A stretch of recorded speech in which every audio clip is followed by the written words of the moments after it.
Siswi SMK swasta di Prabu Muli dipaksa lepas jilbab saat pengambilan foto ijazah. Seorang perawat wanita di Srigeni Oki ditangkap karena mengedarkan sabu. Ribuan crosser dari berbagai provinsi ramaikan Motor Trail Adventure Jazz di Oku Selatan.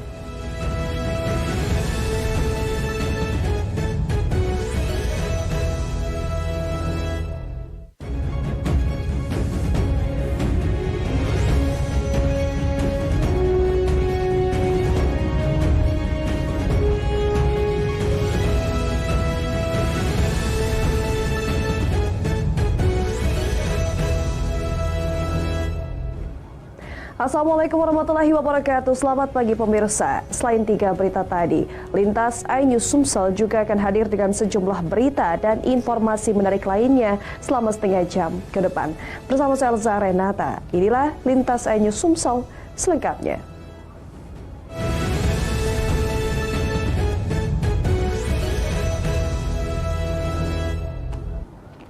Orang tua siswa SMK di Kota Prabu Muli resah dengan peraturan sekolah yang mewajibkan siswa kelas 12 melepas hijab saat pengambilan foto untuk ijazah. Bagi siswa yang tidak setuju melepas jilbab tersebut, mereka diwajibkan membuat surat pernyataan. Satu persatu siswi sekolah menengah kejuruan swasta di Kota Prabu Muli memasuki ruangan multimedia untuk pengambilan foto ijazah. Sebelum pengambilan foto, siswi perempuan yang berhijab diwajibkan membuka hijab dengan alasan mempermudah mereka saat melamar pekerjaan. Ada keberatan, tapi oleh tak galak ribet tadi, jadi kami melek-melek lepas jilbab. Terpaksa ya? Jadi bu foto tadi lepas jilbab ya? Ada paksaan dari sekolah? Diwajibkan ya? Diwajibkan lepas ya? Iya, diwajibkan. Diwajibkan lepas. Kok kalau tidak dilepas? Ya buat perjanjian di atas materai. Sementara itu Hayun, orang tua siswa yang mengaku keberatan dengan peraturan sekolah, mengaku resah. Dirinya tidak setuju diharuskan menandatangani surat pernyataan yang disediakan pihak sekolah. Kenapa ibu keberatan? Ya kan di agama Pak, dalam Islam kita kan diwajibkan pakai hijab untuk aurat. Ya pertanggungjawabannya bukan di dunia baik Pak, di akhirat juga. Ya yang dibawa tuh, ya bapaknya, ya kakaknya, ya neneknya, banyak yang dibawa kan. Bu itu surat apa itu Bu? Ini surat pernyataan bahwa aku keberatan buka jilbab. Jadi karena kita keberatan disuruh menandatangani surat pernyataan gitu? Ya. Humas Sekolah Menengah Kejuruan SMK Negeri 2 Prabu Muli, Amri Prakasa, mengatakan jika hijab dilepas atas kemauan siswi sendiri. Selain itu, pihak sekolah tidak mengakui meminta orang tua siswa untuk menandatangani surat pernyataan, namun hanya sebatas himbauan saja. Bukan kita yang mewajibkan siswa untuk melepaskan jilbab. Mereka melepaskan sendiri jilbab yang mereka tidak menggunakan di luar. Bagi yang tidak mau? Yang tidak mau copot jilbab seperti apa? Tidak ada masalah, silakan saja. Suruh nanda tangan surat pernyataan? Bukan surat pernyataan, himbauan. Pernyataan Pak, kami lihat sudah ada foto Pak. Nah itu yang kami pengen klarifikasi, itu kami sudah simpan save foto. Itu seperti apa itu Bapak? Ya surat pernyataan itu untuk mengantisipasi Pak. Orang tua pelajar di Kota Prabu Muli berharap agar peraturan yang dibuat mengatasnamakan pemerintah pusat dapat dikaji ulang agar tidak membuat gaduh dunia pendidikan di kota yang dikenal sebagai kota religius tersebut. Dari Prabu Muli, Berry Brima, iNews melaporkan. Pemirsa, kebijakan salah satu sekolah menengah kejuruan atau SMK swasta di Kota Prabu Muli mewajibkan siswanya melepas jilbab saat pengambilan foto ijazah sangat disayangkan oleh anggota DPRD Kota Prabu Muli. Berharap ke depan tidak ada lagi sekolah yang mempermasalahkan jilbab bagi siswi di sekolah.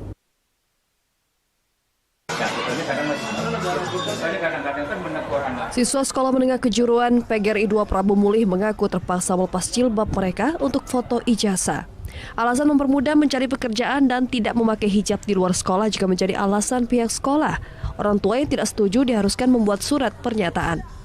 Anggota DPRD Kota Prabu Muli, Mat Amin, menyayangkan masih adanya sekolah yang membuat peraturan yang bisa membuat kontradiktif di masyarakat. memberikan dorongan ya, mengadvokasi supaya ini tidak meluas. Dan kedua, ya sebaiknya memang pihak terkait untuk ya tadi mensosialisasikan agar antar lembaga pendidikan, antar sekolah itu satu visi ya. Apalagi tadi kalau itu di Prabumulih, saya sayangkan karena program wali kota kita kan adalah prima, salah satu unsurnya itulah religius. Sebelumnya, orang tua siswa kelas 12 SMK PGRI 2 Prabumulih mengaku keberatan dengan peraturan sekolah yang mewajibkan anaknya membuka hijab saat berfoto. Dirinya yang tidak setuju pun diharuskan menandatangani surat pernyataan yang disediakan pihak sekolah. Sementara itu, pihak sekolah SMK PGRI 2 Prabumulih Amri Prakasa mengatakan jika hijab dilepas atas kemauan siswi sendiri. Setelah itu, pihak sekolah tidak mengakui meminta orang tua siswa untuk menandatangani surat pernyataan, namun hanya sebatas himbauan saja.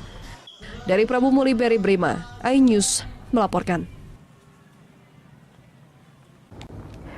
Seorang perawat di salah satu puskesmas Kabupaten Ogan Komering Ilir, Nyambi, menjadi penjual narkoba, sabu, dan ekstasi. Polisi berhasil melakukan penyamaran sebagai pembeli dan melakukan penangkapan.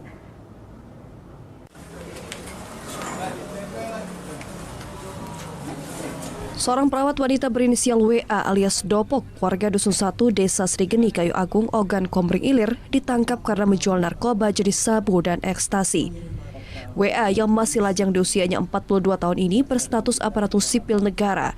Ditangkap berdasarkan laporan warga, di mana selain sebagai ASN di salah satu puskesmas, pelaku juga nyambi jual narkoba. 16 butir ekstasi beserta 21 gram lebih sabu diamankan dari tangan wanita lajang ini. Dari hasil pemeriksaan, perempuan ini sudah sering menjual sabu di lingkungan tempat dia tinggal. Untuk menangkap pelaku, polisi melakukan penyamaran dengan bertransaksi dengan pelaku. Dari pengakuan tersangka, barang haram tersebut dibeli dari seorang berinisial C. Diakui WA dirinya tertarik dengan bisnis narkoba karena tergiur untung yang besar dalam sekali bertransaksi. Dijanjikan upah dari yang punya barang. Dengan inisial siapa? L. Kenapa mau, Mbak? Berapa ininya? Nggak tahu. Berapa upahnya, Mbak? Belum ada. 500. 500 ribu. Terus kali transaksi. Yang bersangkutan adalah seorang pegawai negeri sipil. Ya, seorang perawat di salah satu puskesmas ya di daerah Kayu Agung, Oki. Benar bahwasanya yang bersangkutan sering menjual belikan narkoba, ya khususnya sabu dan ekstasi. Tersangka terancam pasal 114 ayat 2, subsidiar pasal 112 ayat 2 Undang-Undang Republik Indonesia Nomor 35 Tahun 2009 tentang narkotika, ancaman pidana seumur hidup atau 20 tahun penjara. Dari Palembang, Firdaus Daeng, iNews melaporkan. Seorang ayah tiri dengan tega memperkosa anak tirinya sendiri yang masih berumur 10 tahun. Ironisnya, pemerkosaan tersebut dipergoki sang istri. Hingga kini korban masih mengalami trauma.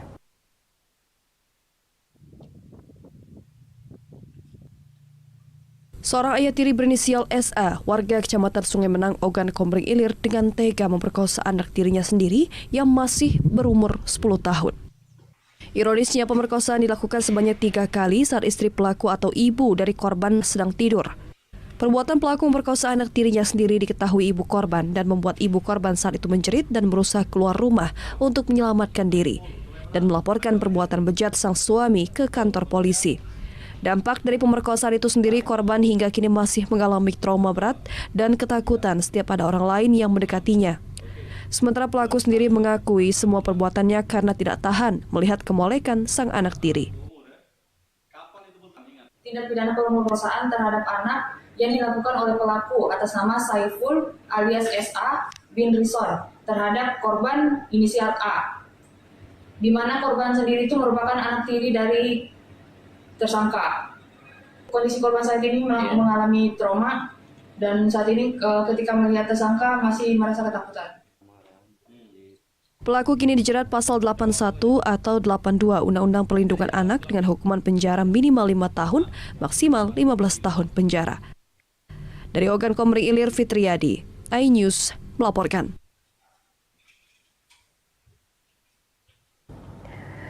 Kita beralih ke informasi lain, pemirsa. Bea Cukai Sumbakti memusnahkan barang-barang ilegal yang dilarang peredarannya serta tidak memenuhi ketentuan pajak. Barang yang dimusnahkan berupa ribuan botol minuman beralkohol merek terkenal, ribuan batang rokok, seks toy, serta alat-alat kesehatan.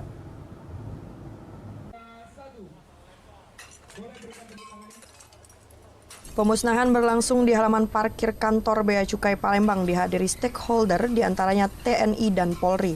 Dengan menggunakan alat berat, ribuan botol minuman beralkohol dari luar negeri ini dimusnahkan. 10.764 liter miras tanpa cukai ini dimusnahkan karena termasuk barang-barang ilegal yang dilarang peredarannya. Selain minuman beralkohol, ribuan batang rokok ilegal juga dimusnahkan sebanyak 6.667.770 batang rokok dimusnahkan dengan cara dibakar. Selain itu ada juga barang dan alat-alat kesehatan serta seks toys yang dimusnahkan. Ribuan batang rokok ini juga termasuk barang ilegal tanpa cukai. Barang-barang ilegal ini merupakan hasil penindakan di Kota Palembang, Kabupaten Musi Banyuasin, serta Ogan Komering Ilir. Bahkan ada juga hasil penindakan di Kepulauan Bangka Belitung dan Provinsi Jambi. Pemusnahan barang ilegal ini karena tidak sesuai dengan ketentuan baik itu di bidang kepabeanan maupun ketentuan di bidang cukai. Kepala Kantor Bea Cukai Palembang Abdul Haris menjelaskan rokok yang tidak dilengkapi tanpa cukai yang diamankan atau rokok polos berasal dari Pulau Jawa, sedangkan minuman beralkohol merupakan impor dari luar negeri.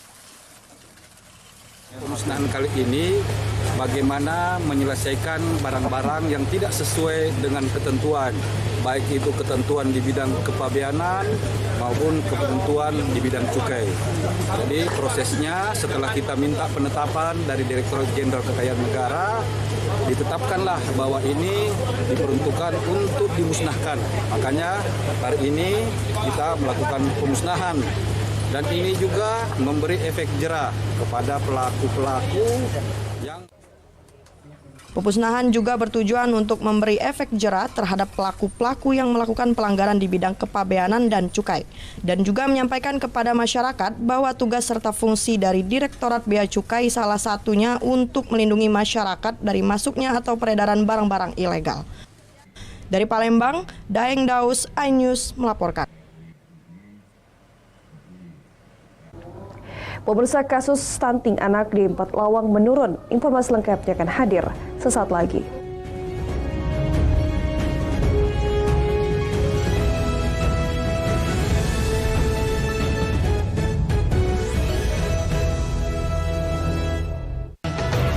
Primadona Pantura, segera di MNC TV. Udah enggak, ini saya cuma sama anak-anak aja. Maksudnya? Udah dicerai.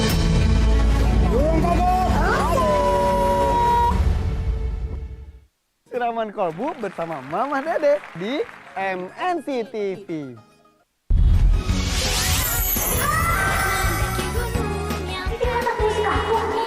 Saya lagi nyari anak saya. Tadi adanya pamitan, cari uang. Mentari dan Jini, hanya di MNC TV. Deretan program terbaik MNC TV di penghujung tahun. Games nomor 1 kesayangan keluarga Indonesia, Family 100. Dukung perjuangan Indonesia menoreh rekor sejarah baru. HSBC BWF World Tour Final. Panggung puncak penentuan dan aksi perdana bintang KDI 2022. Grand Final KDI, konser kemenangan KDI. Festival paling berkilau, Road to Kilau Raya. Titipan penuh berkah di malam tahun baru. Kilau tahun baru, tuang kaget dan bedah rumah. Desember juara di MNC TV. Ini 100 hanya di MNC TV. Ibu. Ibu aman. Assalamualaikum Irfan. Waalaikumsalam warahmatullah. Buru-buru banget mau kemana? Ini mau ketemu yang fenomenal. Minum jamu sama wedang ronde. Siraman Kolbu bersama Mama Dede di MNC TV. Primadona Pantura, segera di MNC TV. Mentari dan Gini, hanya di MNC TV. Ini 100, hanya di MNC TV. Mau jadi primadona Pantura? Inilah kompetisi dangdut yang mewujudkan mimpimu. Buat wanita usia 17 sampai dengan 35 tahun, punya suara dan goyangan khas. Ikuti audisi online dengan cara ini, atau datang langsung di audisi kota kalian. Sudah saatnya kamu naik panggung yang ditonton satu Indonesia, plus dapat saweran dari Abang Sawer. Asyik nggak tuh? Primadona Pantura, segera di MNC TV, rumahnya musik dangdut. Siraman kolbu bersama Mama Dede di MNC TV. Saksikan terus program kesayanganmu di kanal digital MNC TV di kota Anda. Hai keluarga Indonesia, survei membuktikan kanal MNC TV 28 UHF sebagai top survei. Ingat ya, buat pemirsa di wilayah Jabodetabek, Family 100 bisa disaksikan di TV digital kanal MNC TV 28 UHF. Ayo mulai beralih ke TV digital, bersih gambarnya, jernih suaranya. MNC TV kanal 28 UHF.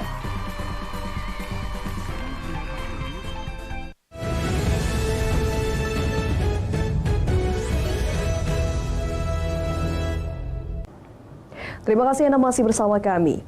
Pemirsa, dalam upaya percepatan penurunan angka stunting di Kabupaten Pathlawang, pemerintah kabupaten melalui Dinas Pengendalian Penduduk dan Keluarga berencana menggelar kegiatan diseminasi tahap 2 dan rencana tindak lanjut audit kasus stunting tahun 2022.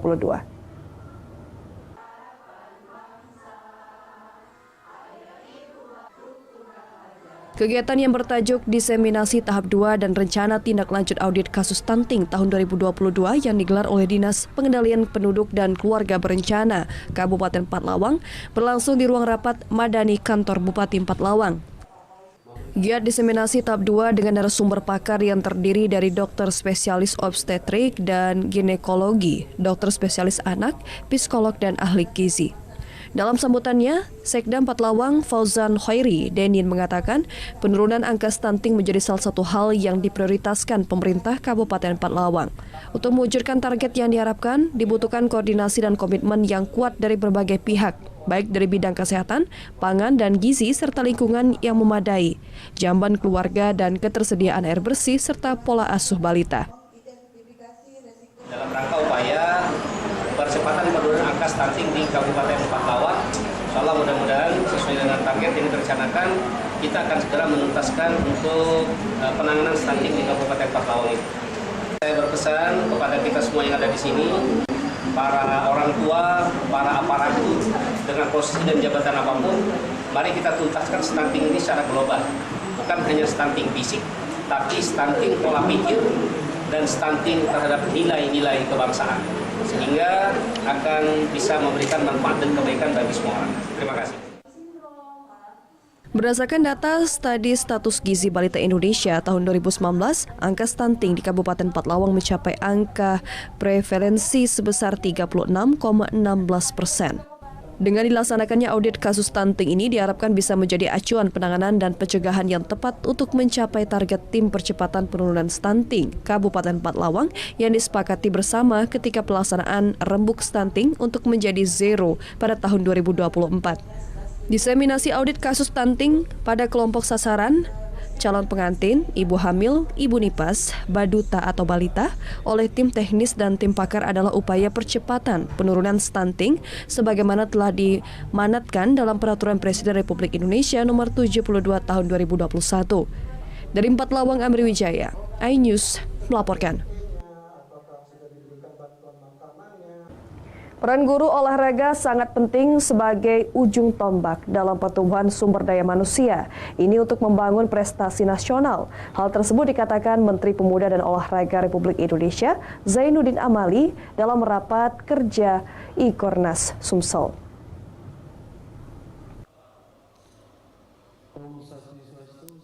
Menteri Pemuda dan Olahraga Republik Indonesia, Zainuddin, memimpin rapat kerja Ikatan Guru Olahraga Nasional I-Kornas Sumsel di Hotel Harper Palembang Jumat malam lalu.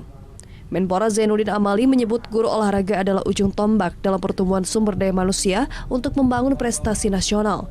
Guru-guru olahraga yang tersebar di seluruh tanah air diharapkan dapat menemukan talenta atlet yang berbakat. Selanjutnya, talenta berbakat tersebut akan dilakukan seleksi hingga diproyeksikan menjadi atlet nasional. Dibutuhkan sekitar 250.000 orang yang memiliki bakat dalam bidang olahraga, mulai dari sekolah dasar dan sekolah menengah pertama. Dilakukan seleksi dan akan dijadikan 150 orang atlet nasional. Mereka nantinya akan di panggung olahraga dunia seperti Olimpiade 2032. Menpora Zainuddin Amali juga menyebutkan Sumatera Selatan merupakan salah satu daerah yang ditetapkan dalam Sentra Desain Besar Olahraga Nasional atau DBON. Pada 13 dan 14 Desember mendatang akan dilaksanakan kejuaraan DBON yang terdiri dari cabang olahraga atletik, renang, dan wushu. Serta saat ini telah dilakukan coaching klinik wasit dan juri cabang olahraga wushu. Peran guru-guru olahraga baik di tingkat SD, SMP, SMA ini sangat signifikan untuk pembangunan sumber daya manusia kita, khususnya untuk membangun prestasi olahraga nasional. Desain besar olahraga nasional isinya dari hulu sampai ke hilir. Hulunya adalah kebugaran, hilirnya adalah prestasi. Di mana guru olahraga berperan mengaktifkan semua siswa agar menjadi lifestyle olahraga itu. Karena sampai saat ini baru 31% siswa yang aktif berolahraga di luar pelajaran ini. Dari aktif ini akan muncul kebugaran. Nah, kebugaran juga ini yang menjadi PR kami karena sampai saat ini baru 2,1% kebugaran jasmani yang dimiliki oleh para siswa. Dari Palembang, Muhammad Riza Falepi, iNews melaporkan. Pemirsa, ribuan crosser dari berbagai daerah ramaikan Motor Trail Adventure Jazz ke-10 tahun 2022 di Oku Selatan. Ajang jelajah alam Serasan Seadanan merupakan event tahunan yang diselenggarakan Pemkab setempat.